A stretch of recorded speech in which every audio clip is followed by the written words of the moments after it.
कभी कभी किसी जगह को दूर से देखकर ऐसा फील हुआ है कि वहां कुछ अलग सा है, कुछ ऐसा जो दिखाई नहीं देता पर फिर भी महसूस होता है। शिमला के एक छोटे से गांव में पेड़ों के पीछे छुपा एक पुराना महल था जिसे लोग सालों से भूत बंगला कहते थे। ज्यादातर लोग सिर्फ कहानियां सुनते रहे, पर एक गर्मी की छुट्टी 3 बच्चों ने डिसाइड किया कि वो सच देख कर आएंगे और उस रात उनकी जिंदगी वापस कभी पहले जैसी नहीं। इस एपिसोड में आप जो सुनने वाले हैं वो हमें भेजा है जिया भगत ने। ये एक रियल एंड हॉरिफाइंग इंसिडेंट है।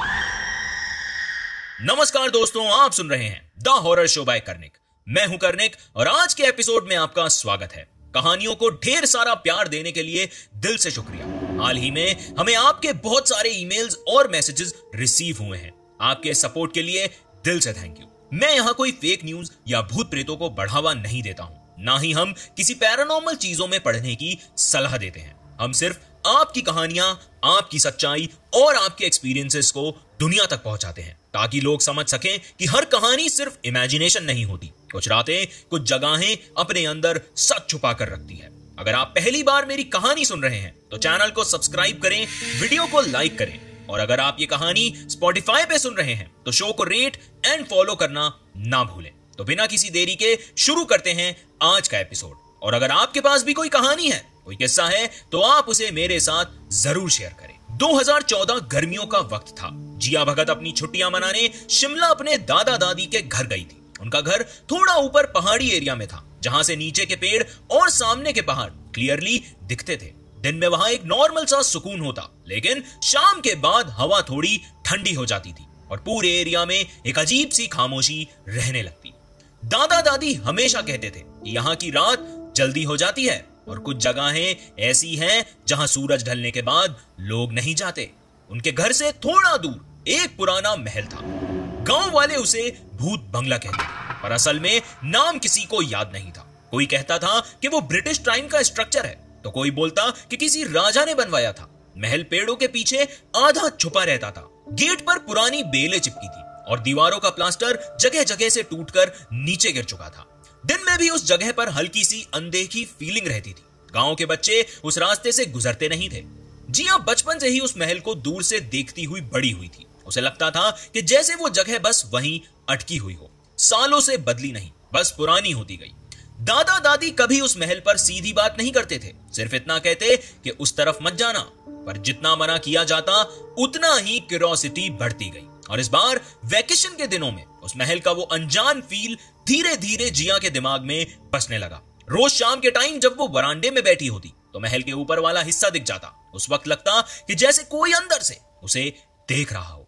बस एक इंस्टिंक्ट आता कि वहां कुछ तो गलत है। उसी वक्त एक दिन उसके दिमाग में एक सीधा सा ख्याल आया, एक बार देख कर आते हैं, क्या चला जाएगा। और बस वहीं से ये सब शुरू हुआ। शाम का टाइम था। जिया वरांडे में बैठी हवा में चाय की खुशबू में डूबी थी, पर दिमाग वहीं अटका था उसी पुराने महल पर। वो क्यूरियोसिटी अब एक सोच नहीं रही थी, अब एक चुभन बन गई थी। उसने डिसाइड कर लिया कि बस महल को देखना है, अंदर नहीं जाना। उसने अपने 2 पुराने दोस्त रोहन और आयशा को आइडिया बताया। दोनों उसके ननिहाल के दोस्त थे, बचपन के साथी। रोहन थोड़ा डरे हुए टोन में बोलता है, पागल है क्या, वहां कोई नहीं जाता जिया। लोग कहते हैं कि रात को वहां रोशनी जलती है, वो भी अपने आप। आयशा ने थोड़ा मुस्कुराते हुए कहा, शाम में चले जाते हैं, दिन का उजाला रहेगा, क्या ही हो जाएगा, तू क्यों डर रहा है। रोहन ने हाथ जोड़ लिए, तुम दोनों जाओ, मैं नहीं आ रहा हूं। पर जब दोनों ने मिलकर उसे ताना मारा, डर लग रहा है तुझे, तो उसने बस सिर हिला दिया। ठीक है, पर देखने जा रहे हैं। वो शाम अनयूजुअली क्वाइट थी। हवा हल्की सी चल रही थी, लेकिन महल के रास्ते वाली तरफ जाते ही हवा में एक नमी महसूस होने लगी। महल तक पहुंचने का रास्ता उनके दादा के खेत के पीछे से जाता था। पत्थरों से भरा अनइवन रोड था, जहां कदम रखते ही आवाज गूंजने लगती थी। दूर से पहली बार जिया ने महल को प्रॉपरली देखा। दीवारों पे पुरानी बेलें चिपकी थी और उन बेलों के बीच एक लोहे का बड़ा गेट था जिसमें जंग लग चुका था। गेट के ऊपर एक नाम लिखा था। गेट के पास जाते ही हवा बदल गई। 1 मिनट पहले तक जो हल्की गर्मी थी वो अचानक ठंड लगने लगी, जैसे उस जगह के अंदर की हवा बाहर आके उनके इर्द गिर्द घूम रही हो। आयशा ने धीरे से कहा, यहां हवा कुछ अजीब है ना।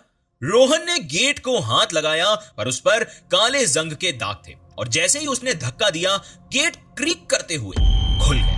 अंदर कोर्टयार्ड था, बीच में पुराना फाउंटेन जो सिर्फ सूखा हुआ था। पास के पेड़ों की बेलें फाउंटेन के अंदर घुस चुकी थी। महल के दरवाजे तक पहुंचते ही उन्हें लगा जैसे कोई देख रहा हो, कोई छुपी हुई नजर उन पर टिकी हो। जिया रुक गई। उसने एक बार फिर से पीछे देखा, लेकिन वहां बस हवा थी। उसने एक बार पीछे देखा, लेकिन वहां सिर्फ हवा थी और पेड़ों की हल्की सी खड़बड़ाहट। उसके बाल हल्की हवा में हिल रहे थे, पर दिल में एक अजीब सी घबराहट पैदा हो चुकी थी। आगे दरवाजा पुरानी लकड़ी का था, आधा टूटा हुआ। जिया ने टॉर्च निकाली। आयशा ने उसके हाथ पर हाथ रखा।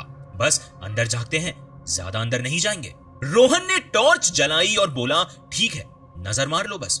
वो पल एक अजीब सी खामोशी में अटक गया। उन्होंने दरवाजा धीरे से धक्का देकर खोला और जैसे ही वो खुला, हवा का एक झोंका उन तीनों के चेहरे से टकराया, ठंडा, गीला और पुरानी धूल से भरा हुआ। अंदर अंधेरा था, लेकिन उस अंधेरे में कुछ था, कुछ अजनबी, कुछ जो उनका वहां इंतजार कर रहा था। रोहन ने टॉर्च आगे की तरफ घुमाई। उस रोशनी में पहले कुछ नहीं था, बस धूल के जर्रे जो हवा में तैर रहे थे। महल के अंदर कदम रखा तो लगा जैसे फ्लोर ने भी सालों बाद किसी का वजन महसूस किया हो। हर कदम के साथ चर चर की आवाज होती। दरवाजे के सीधा सामने एक बड़ा हॉल था। दीवारों पर पुरानी पेंटिंग्स लटकी थी और उन सब में एक चेहरा, एक जवान औरत का, और उसकी आंखें जैसे कुछ कहना चाहती थी। आयशा रुक गई और हल्की सी आवाज में बोली, लगता है उसी राजकुमारी की तस्वीर है। जिया ने टॉर्च एक कोने की तरफ घुमाई। वहां एक अलमारी थी, पुरानी, आधी खुली। हैंडल जंग से भरे हुए थे और उसके नीचे कुछ लिखा था, पर धूल में सब कुछ दब गया था। जिया ने हाथ से थोड़ा साफ किया। उस पे लिखा था T.R, सिर्फ 2 लेटर्स। उसने अलमारी खोली और एक पुरानी डायरी अंदर रखी थी।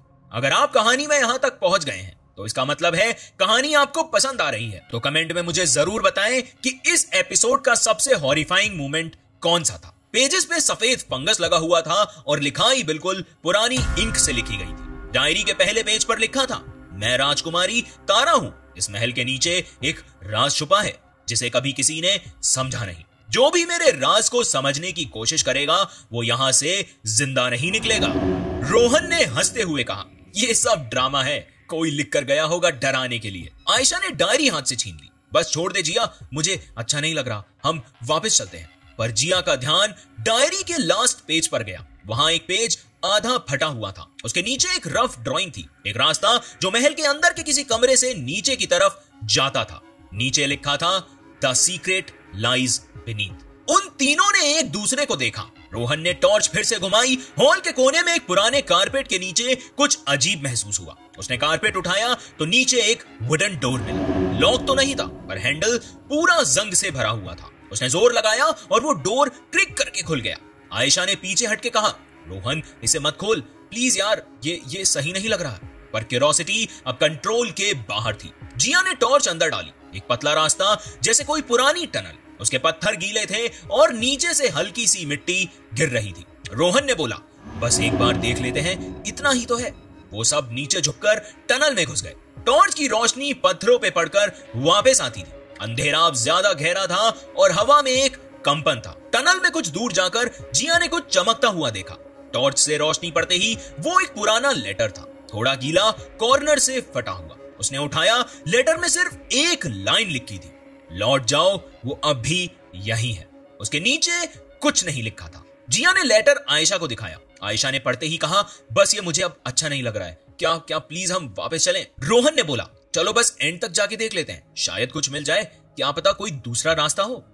टनल के अंदर हवा थोड़ी तेज हो गई थी और कहीं दूर से एक पत्थर गिरने की आवाज आई। उन तीनों ने एक दूसरे को देखा। आयशा के चेहरे पे डर था, रोहन के चेहरे पे क्यूरोसिटी और जिया के अंदर दोनों का एक मिक्सचर था। टनल के अंदर की हवा पहले से भी ज्यादा ठंडी हो गई थी। टॉर्च की रोशनी कभी पत्थर से टकरा कर वापस आती तो कभी बिल्कुल गायब हो जाती, जैसे उस अंधेरे ने उसे निगल लिया हो। रोहन आगे चल रहा था। उसके हाथ में टॉर्च थी। आयशा बीच में थी और जिया सबसे पीछे। थोड़ी देर तक कुछ नहीं हुआ, सिर्फ कदमों की आवाज और उनके सांस लेने की हल्की सी गूंज। लेकिन फिर बिना किसी वार्निंग के हवा में एक हल्की सी फुसफुसाहट गूंज उठी। पहले तो सबने सोचा हवा का साउंड होगा, पर आवाज बिल्कुल अलग थी, एक पैटर्न में, जैसे कोई कुछ बोल रहा हो। जिया रुक गई। आयशा ने पूछा, क्या हुआ जिया? उसने हाथ से सिग्नल दिया चुप रहने का। उस मोमेंट पे आवाज और क्लियर हुई, एक हल्की सी फीमेल वॉइस, बिल्कुल धीमी। जिया का दिल एकदम से तेज धड़कने लगा। उसने तुरंत पीछे देखा, पर टनल खाली थी। बस उनकी टॉर्च की लाइट का एक हल्का सा रिफ्लेक्शन दीवार पर हिल रहा था। उसने आयशा और रोहन को देखा, दोनों नॉर्मल चल रहे थे, जैसे उन्होंने कुछ सुना ही नहीं। उसने हिचकिचाकर पूछा, तुम लोगों ने कुछ सुना? रोहन ने कहा, क्या सुना? जिया ने बस सिर हिला दिया, नहीं कुछ नहीं।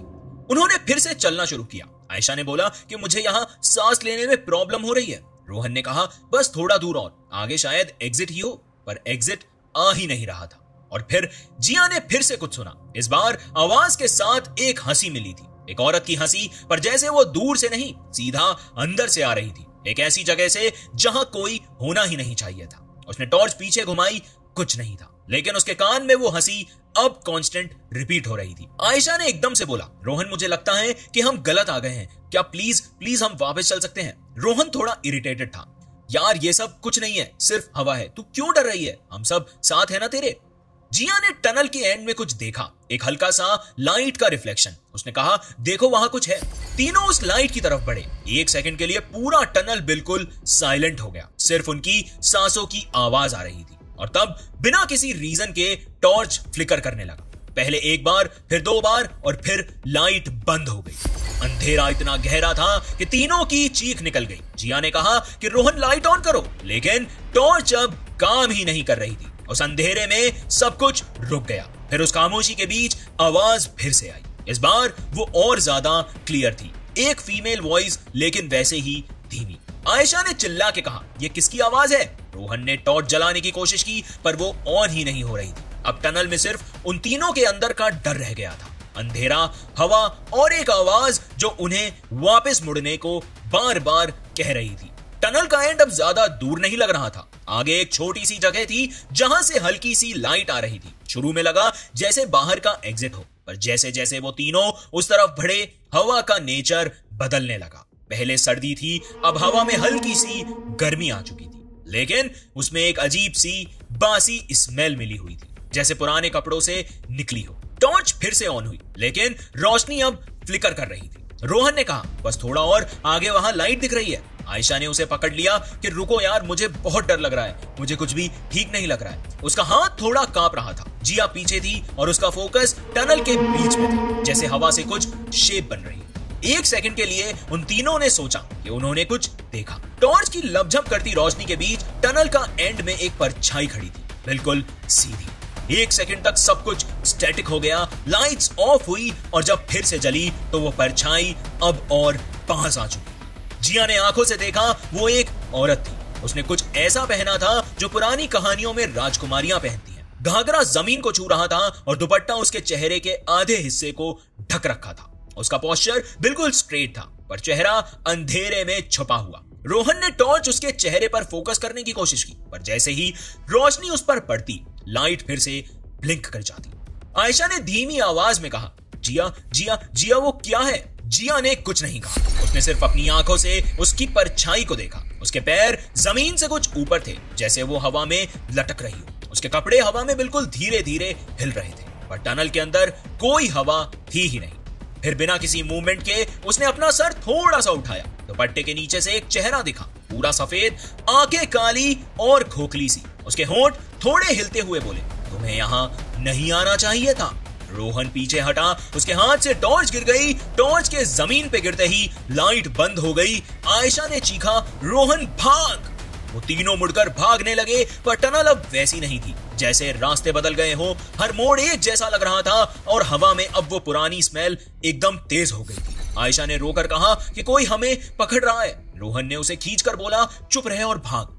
टॉर्च बंद थी, लेकिन वो रोशनी के बिना भी अंधेरे में दौड़ते रहे। पीठ के पीछे से फुटस्टेप आने लगे, एक के नहीं कई सारे कदमों के। जिया ने पीछे देखा और टनल के उस ओर से वो औरत की परछाई दिख रही थी। उसका दुपट्टा हवा में इधर उधर हिल रहा था, जैसे हवा सिर्फ उसके आसपास चल रही हो। और फिर बिना किसी मोशन के वो परछाई और नजदीक आने लगी। रोहन ने आयशा का हाथ पकड़ा, आयशा भाग। उन्होंने एंड में एक पतली ओपनिंग देखी और बिना सोचे उस तरफ दौड़ गए। उस पल में टनल में सब कुछ खामोश हो गया, ना फुटस्टेप, ना फुसफुसाहट, सिर्फ एक हल्की सी कंपन की आवाज जो अब उनके पीछे से आ रही थी। रोहन ने सबसे पहले वहां से निकलने की कोशिश की। उसके पीछे जिया थी और बिल्कुल पीछे आयशा। अंदर से बाहर आते ही हवा बदल गई। बाहर का टेम्परेचर गर्म लगने लगा, जैसे उन्होंने किसी और जोन में कदम रख दिया। रोहन अपने हाथों से आंखों के नीचे का पसीना पोंछता है और बोलता है कि फाइनली हम बाहर आ गए। जिया ने सीधे खड़े होकर पीछे देखा। टनल में अंधेरा था और उसके अंदर कुछ भी नहीं दिख रहा। उसने चिल्लाकर बोला, आयशा जल्दी भाग, लेकिन अंदर से कोई आवाज आई ही नहीं। रोहन ने टॉर्च उठाई और टनल के अंदर लाइट डाली, पर रोशनी जैसे उस अंधेरे में एब्जॉर्ब हो गई। कुछ सेकंड्स बाद एक हल्की सी थड़ की आवाज आई, जैसे कोई गिर गया हो। दोनों रुक गए। जिया का दिल अब तेजी से धड़कने लगा। रोहन ने जोर से बोला, आयशा जल्दी निकल, लेकिन जवाब में सिर्फ एको वापस आया। 1-2 सेकंड का साइलेंस था, फिर टनल के अंदर से वो हल्की सी हंसी वापस आई।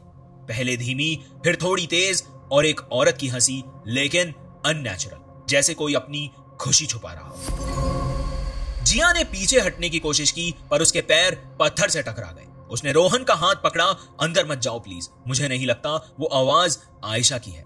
1 सेकंड के लिए उन्होंने देखा, एक छोटी सी परछाई, बिल्कुल हल्की, जैसे कोई दुपट्टा हिल रहा हो। उसके बाद टॉर्च एकदम से बंद हो गई। रोहन ने तुरंत बटन प्रेस किया, कुछ नहीं हुआ, और अब बस वो दोनों थे। उनके पीछे हवा में वो हंसी गूंज रही थी। वो दोनों भागने लगे। महल का रास्ता वापस मिल गया, पर हर कॉर्नर में लगता था कि जैसे कोई उन्हें देख रहा है। हॉल में पहुंचते ही हवा फिर से बदल गई। गेट तक पहुंचते हुए दोनों ने पीछे देखा। दूर टनल का एंट्रेंस पूरी तरह बंद था, जैसे कभी खुला ही नहीं था। रोहन ने एक बार फिर से आयशा का नाम लिया, पर इस बार उसकी आवाज में सिर्फ गिल्ट था। जिया के पैर एक छोटे से पत्थर पे रुक गए और उसने देखा जमीन पे एक कागज पड़ा था, वही पुराने लेटर जैसा, पर इस बार लिखा था कि अब वो मेरे साथ है। रोहन ने पेपर उठाया, उसके हाथ कांप रहे थे। ये क्या है जिया? उसने कुछ नहीं कहा, सिर्फ उसका चेहरा फ्रीज हो गया। गेट से निकलते ही हवा में एक और हल्की सी गूंज हुई। एक आवाज बिल्कुल आयशा जैसी, पर थोड़ी टूटी हुई, जैसे उसने जिया को आवाज लगाई हो। उस पल दोनों ने सीधा भागना शुरू किया। महल पीछे छुप गया पेड़ों के बीच, और शाम के अंधेरा पूरा छा गया। जिया के पैर रास्ते पे रुक नहीं रहे थे। उसका दिमाग सिर्फ एक लाइन रिपीट कर रहा था, वो लाइन जो डायरी में लिखी थी कि जो मेरे राज के पास जाएगा कभी वापस लौट नहीं पाएगा। जिया और रोहन रात भर ठीक से सो नहीं पाए। दोनों के दिमाग में टनल का अंधेरा था, वो अजीब सी आवाज और आयशा का लास्ट मूवमेंट घूम रहा था। सुबह होते ही जिया ने दादा दादी को सब कुछ बताया। दादा एकदम चुप हो गए। दादी ने सिर्फ इतना कहा कि उस जगह से कोई वापस नहीं आता बेटा, तुम दोनों वहां गए ही क्यों? उनके टोन में नाराजगी कम और एक पुराना सा डर ज्यादा था, जैसे वो सब पहले भी सुन चुके। दादा ने कुछ गांव वाले और सरपंच को बुलाया। उन्होंने डिसाइड किया कि वो सब साथ में महल के पास जाएंगे, क्योंकि एक लड़की गायब थी और अब चुप रहना पॉसिबल नहीं था। जिया और रोहन दोनों उनके साथ गए, पर उनके चेहरे पे घबराहट बहुत क्लियर थी। रास्ता वापस उतना ही डरावना लग रहा था, पर सब लोग साथ थे, थोड़ा हिम्मत आ रही थी। जब वो महल के गेट के पास पहुंचते तो हवा एकदम ऑड लग रही थी। पूरा ग्रुप एक जगह रुक गया। गेट बंद था, कोई आवाज नहीं, कोई मूवमेंट नहीं। सरपंच ने आगे बढ़कर गेट को धक्का दिया। गेट खुलते ही एक चीज उनके सामने जमीन पर जाकर गिरती है। सब 1 सेकंड के लिए शॉक में रह गए। वो आयशा की बॉडी थी। उसका बदन एक अजीब सी पोजीशन में पड़ा था, जैसे किसी ने उसे जोर से धक्का दिया। कपड़े मिट्टी और धूल से भरे हुए, और उसके चेहरे पे एक फ्रोजन एक्सप्रेशन था। ना चीख, ना स्ट्रगल, बस एक ब्लैंक खाली सा लुक। जिया तुरंत उसके पास दौड़ी, पर आयशा बिल्कुल हल्की हो चुकी थी, जैसे उसके अंदर का सारा भार किसी ने निकाल लिया हो। रोहन का चेहरा सफेद पड़ गया था। गांव वाले शॉक में थे। कोई महल के अंदर जाना नहीं चाहता था। कोई समझ नहीं पा रहा था कि बॉडी अंदर से बाहर कैसे आई। दादा ने कहा कि इस जगह का राज कोई नहीं समझ पाया। कुछ जगहें बस ऐसी ही होती हैं। सरपंच ने पुलिस बुलाने की बात कही, पर कुछ लोगों ने मना कर दिया। कहने लगे कि पुलिस या फिर कोई इन्वेस्टिगेशन, यहाँ पे कुछ बदल नहीं सकता, क्योंकि ये केस नॉर्मल नहीं है। ये वहां का पुराना डर था जो सिर्फ अब सामने आ गया था। आयशा की बॉडी गांव में ले गए और सबने एक ही चीज नोट की कि बॉडी पर इंजरी नहीं थी, स्ट्रगल का कोई साइन नहीं था, जैसे वो बस रुक गई हो। जिया पूरी तरह टूट गई थी। उसने सोचा वो वहां अनजाने में क्या ले आई थी, क्या छेड़ दिया था उसने। जब बॉडी उठाई जा रही थी तो जिया को लगा जैसे महल की खिड़की में कोई बैठा देख रहा हो। एक हल्की सी परछाई, एक साया। रात को घर वापस जाके भी जिया के कान में वो लाइन गूंजती रही, वो आवाज, वो हंसी और आयशा का ब्लैंक चेहरा उसके दिमाग में अटक गया था। कुछ हफ्तों में जिया वापस सिटी चली गई और तब से वो वापस कभी शिमला नहीं। और आज भी वो उस महल के बारे में सोचती है तो उसके अंदर एक ही इमोशन होता है, डर और रिग्रेट का। उसे लगता है कि उस रात उन तीनों ने सिर्फ एक महल नहीं देखा, उन्होंने उस जगह का एक पुराना जख्म खोल दिया और आयशा वो उस कर्ज का हिस्सा बन गई।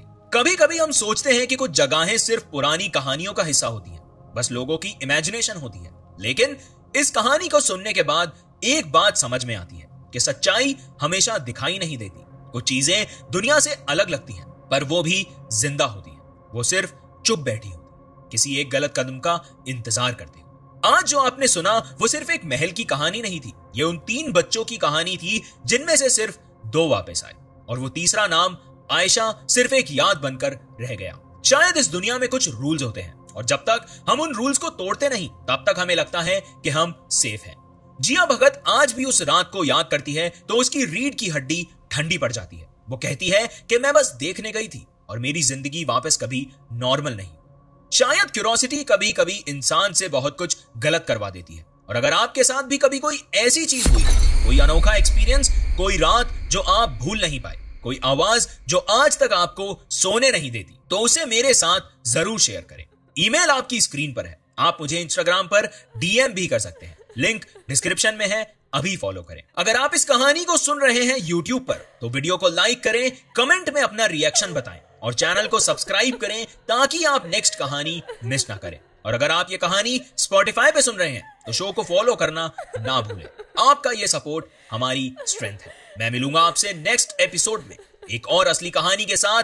तब तक रात में आवाज आए तो बस एक बात याद रखना, हर आवाज किसी को बुलाती नहीं, कभी कभी वो सिर्फ वॉर्न करती है। धन्यवाद। आप सुन रहे थे द हॉरर शो बाय करनी।